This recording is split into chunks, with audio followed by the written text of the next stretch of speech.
Hi everyone, welcome back to the channel महरज mastery classes. तो कैसे हैं आप सब? I hope you all good और doing well in their life और अच्छे से अपने एग्जाम की प्रेपरेशन कर रहे होंगे। सो आई एम कामिनी और आज है 2 अक्टूबर, यानी कि आज का दिन बहुत इंपॉर्टेंट हो जाता है क्योंकि आज के दिन एक साथ गांधी जयंती और विजयदशमी यानी कि दुशहरा भी है। सो आपको मेरी तरफ से गांधी जयंती और विजयदशमी की हार्दिक शुभकामनाएं। और आज के दिन द हिंदू न्यूज़पेपर पब्लिश नहीं हुआ, बट आज हम एक बहुत इंपॉर्टेंट एडिटोरियल डिस्कस करेंगे और साथ में ही एक इम्पॉर्टेंट बॉडी भी डिस्कस करेंगे, उसके बारे में जानेंगे। और ये दोनों ही टॉपिक इंटरनेशनल रिलेशन से रिलेटेड है। तो चलिए स्टार्ट करते हैं आज का डिस्कशन। तो सबसे पहले करेंगे हमारी आज की कोटेशन। कहा गया है जिम रोहन के द्वारा, either you run the day और द डे रन यू, या तो अपने दिन की शुरुआत खुद से करो या दिन आपको चलाएगा। दिन की शुरुआत खुद से करना यानी कि प्रॉपर प्लानिंग करनी। आप प्रॉपर प्लानिंग के साथ काम करो कि टारगेट बनाओगे, लिखोगे कि आज आज इस टारगेट को हमने कंप्लीट करना है। ओके ओके देन जा उठो, उठ के फ़ोन चलाओ, खाना खाओ, सो जाओ। ये दिन आपको चलाएगा। और इस अगर आप प्लानिंग के साथ दिन को चलाओगे तो आप सेटिस्फाइड रहोगे। आप क्या रहोगे? सेटिस्फाइड रहोगे, वरना आप अनसेटिस्फाइड रहोगे और दिन कब बीत जाएगा आपको पता भी नहीं चलेगा। इसीलिए हमेशा प्रॉपर प्लानिंग करो। ओके, अपने दिन की प्रॉपर प्लानिंग करो। तो चलिए नेक्स्ट करते हैं आज की हमारी important lake, which is the Maharana Pratap Sagar lake. इससे पहले हमने J&K की, जम्मू एंड कश्मीर की 3 इम्पोर्टेंट लेक्स पढ़ी हैं। वो कौन कौन सी थी? वुलर लेक, ओके, एक हमने की डल लेक और एक हमने की थी मानसर लेक। तो ये J&K की थी। अब हम करेंगे हिमाचल प्रदेश की महाराणा प्रताप सागर लेक। महाराणा प्रताप सागर लेक को हम पोंग रिजर्वायर और पोंग डैम लेक भी कहते हैं। इसको क्रिएट किया गया था 1975 में और ये बिल्डिंग हाईएस्ट है अर्थफिल डैम इंडिया में, ब्यास रिवर पर, हिमाचल प्रदेश की शिवालिक हिल्स के वेटलैंड जोन में। ओके, और पोंग डैम जो लेक है वो लार्ज रिजर्वायर है, फतेहपुर जवाली देहरा तहसील कांगड़ा डिस्ट्रिक्ट, जो कि हिमाचल प्रदेश में है। और ये रिजर्वायर कवर करता है एरिया 24,529 हेक्टर्स का, और इसमें से 15,662 हेक्टर जो है वो वेटलैंड पोर्शन है। वेटलैंड पोर्शन यानी कि रामसर साइट। ओके, डिक्लेयर किया गया इसको 1993 में। ओके, ये इस वेटलैंड का नाम जो रखा गया राजपूत वरियर महाराणा प्रताप सिंह के नाम से रखा गया। और यहाँ पर 220 और 220 से भी ज़्यादा स्पीसीज मिलती हैं बर्ड्स की, जो अप्रॉक्सीमेटली 54 फैमिली से बिलोंग करते हैं। फिशिंग यहाँ के इम्पोर्टेंट लाइवलीहुड है और यहाँ पर मल्टीपर्पसेस होते हैं, जैसे irrigation, hydro power generation, flood control and habit for wild life and tourism. ठीक है, तो ये आपकी हो गई महाराणा प्रताप सागर लेक।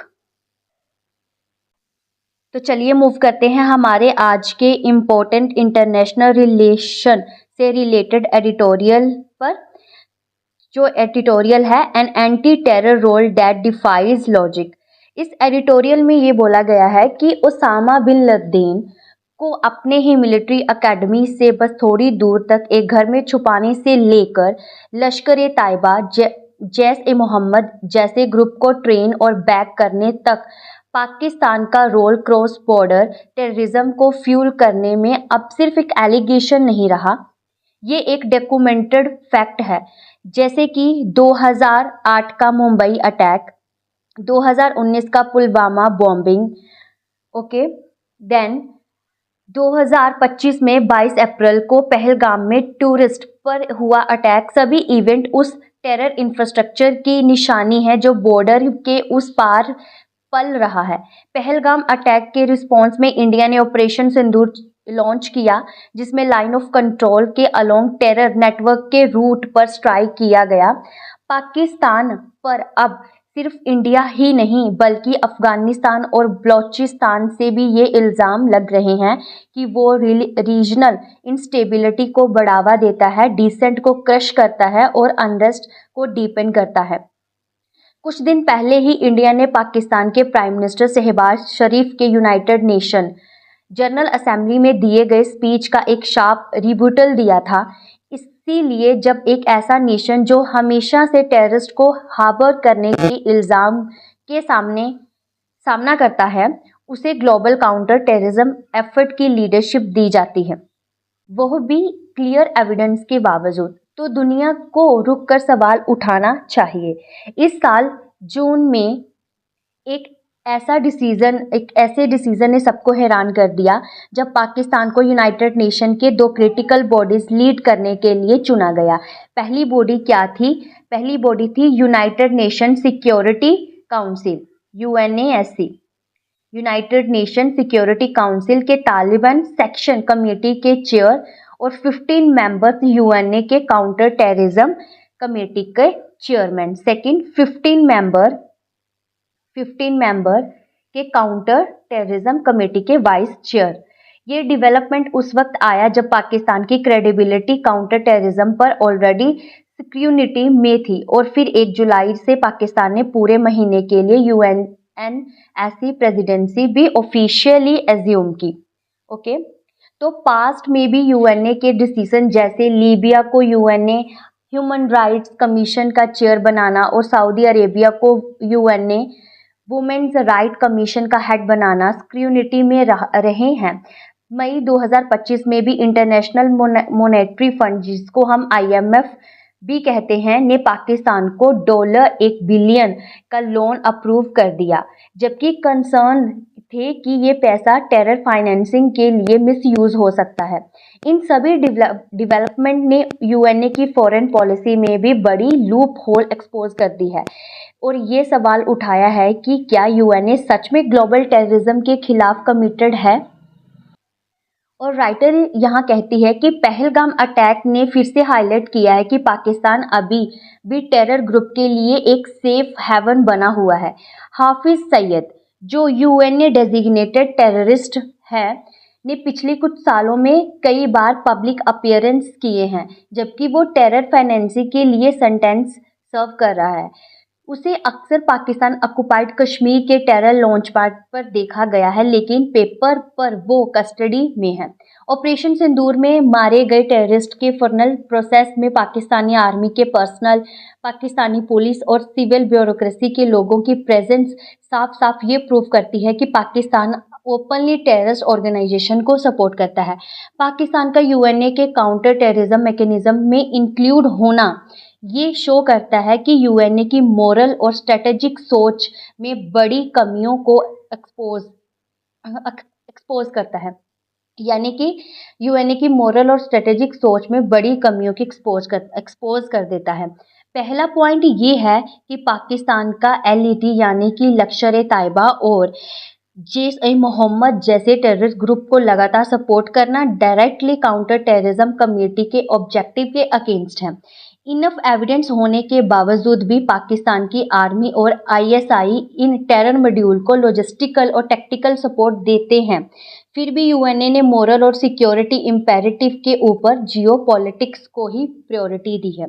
ओके, यहाँ पर ये बोला गया है कि जो यूएनए है उसने जियोपॉलिटिक्स को प्रायोरिटी दी है और मोरल और सेफ्टी को नहीं। दूसरा, यूएनए की कमेटी लीडरशिप के लिए सिलेक्शन प्रोसेस में स्ट्रिक्ट वेटिंग नहीं होती है कि एक कंट्री काउंटर टेररिज्म स्टैंडर्ड को कितना फॉलो करती है। इसका एक बड़ा एग्जाम्पल है अक्टूबर 2022 में पाकिस्तान को FATF ग्रे लिस्ट से बाहर निकाल दिया गया, जबकि टेरर फाइनेंस के कंसर्न अभी भी एग्जिस्ट करते थे। यहाँ पर आपका FATF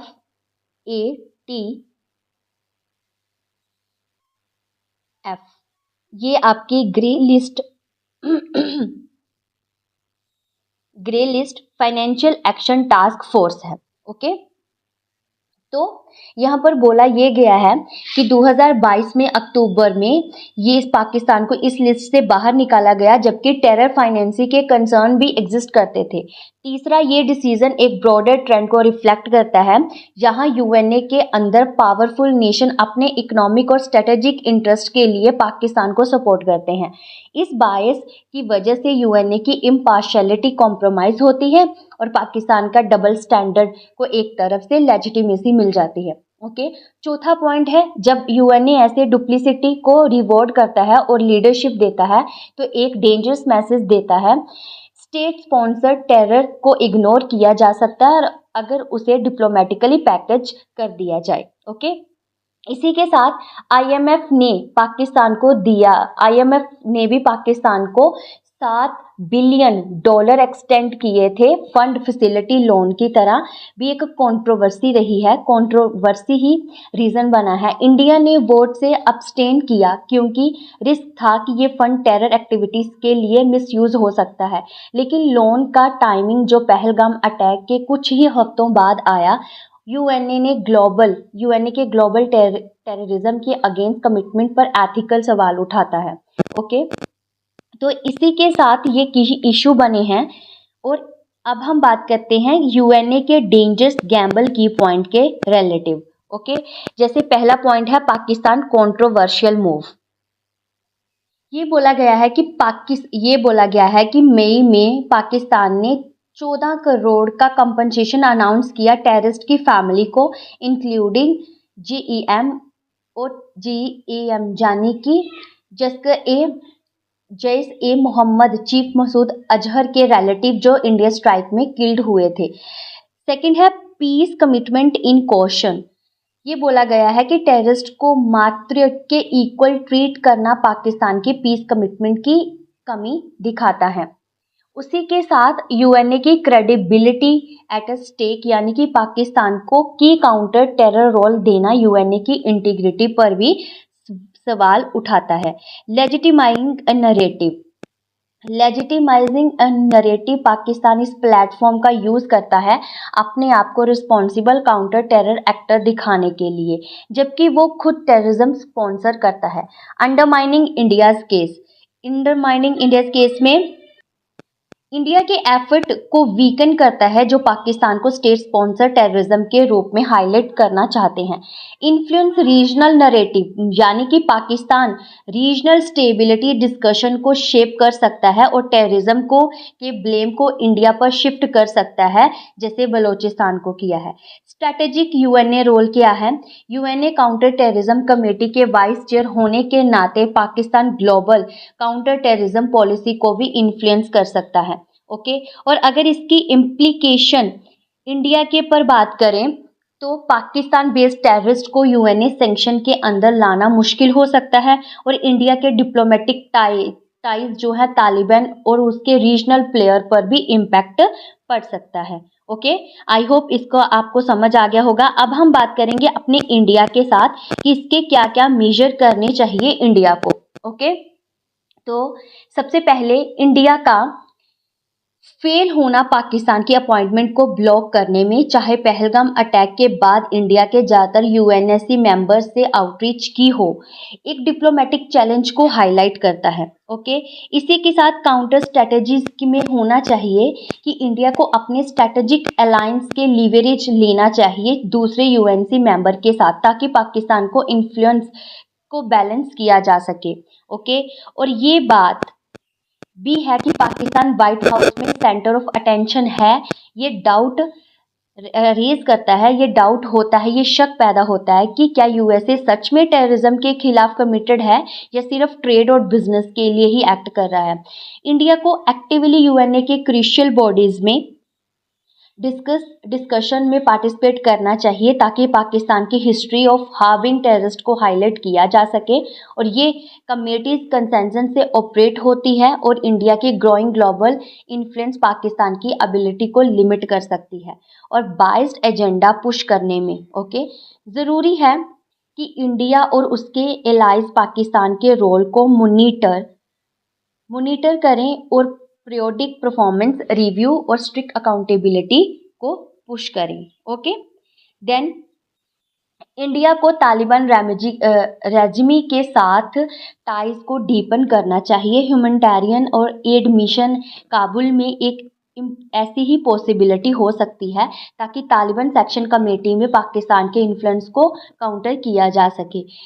ओके, तो ये आपका तालिबान सेक्शन कमेटी हो गई। इंडिया को प्रोएक्टिवली एक इंटरनेशनल कैंपेन परस्यू करना चाहिए जो ग्लोबल मीडिया अकेडमिया और डिसपोरा को इंगेज करे और पाकिस्तान के टेरर लिंक को एक्सपोज करे और ज़्यादा अकाउंटेबिलिटी के लिए पुश करें।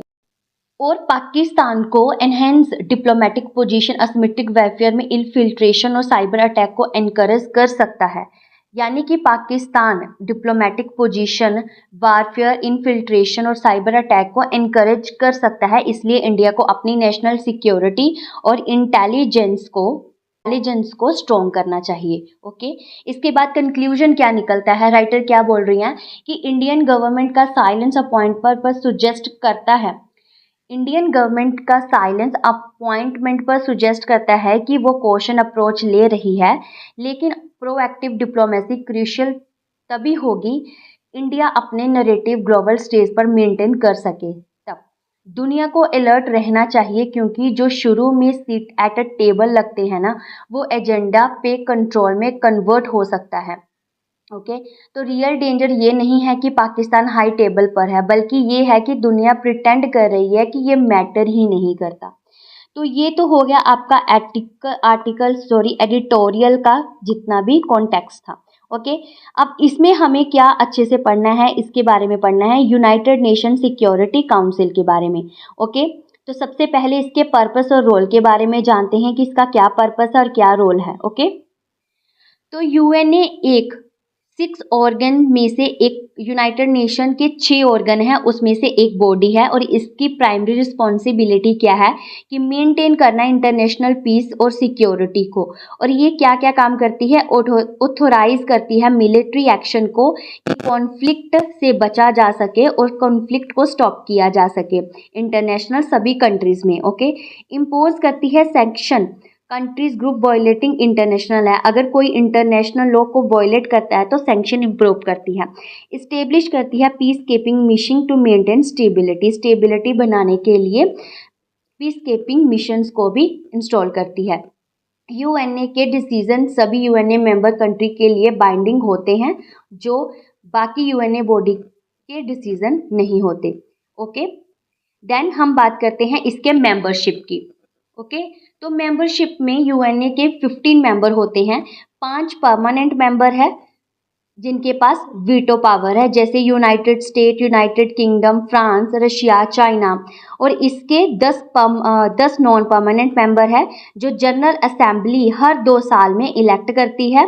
ओके, और इसी के साथ ये सीट अलग अलग रीजन के कंट्रीज के लिए रोटेट होती रहती हैं। ओके, बात करते हैं इसके डिसीजन मेकिंग की। सब्सटेंटिव डिसीजन के लिए 9 वोट आउट ऑफ 15, यानी कि एक अच्छे डिसीजन के लिए 15 में से 9 वोट्स होना कंपलसरी है, कोई भी परमानेंट मेंबर का वीटो नहीं होना चाहिए। ओके, और जो प्रोसीजर डिसीजन है वो सिर्फ 9 वोट चाहिए होते हैं, वीटो नहीं लगता। ओके, वीटो पावर का मतलब है कि कोई भी 5 मेंबर से एक रेजोल्यूशन को रोक सकता है, चाहे मेजॉरिटी सपोर्ट कितना भी क्यों ना हो।